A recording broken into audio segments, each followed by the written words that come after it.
I stand here before you today, Florida Board of Medicine, in hopes that you'll make the right decision regarding transitioning children and take greater consideration for adults. Prior to my transition, I had spent 20 years of mental health therapy with conventional modalities. I didn't respond well to medications, saw a gender therapist, and had 2 rounds of transcranial magnetic stimulation therapy.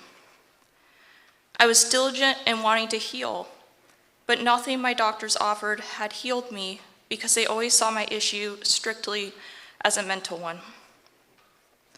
I was 30 and at the end of my rope when I transitioned.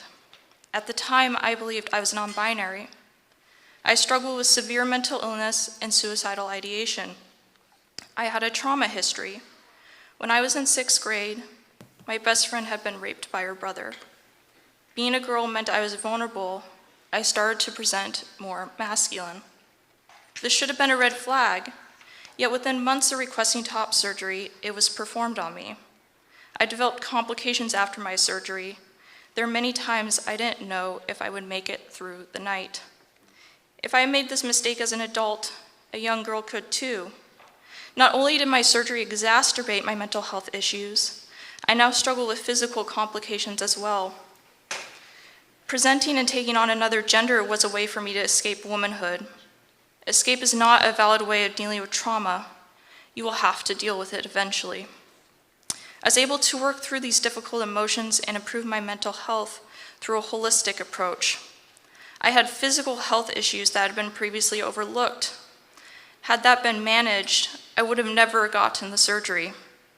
The surgery was an abhorrent misdiagnosis.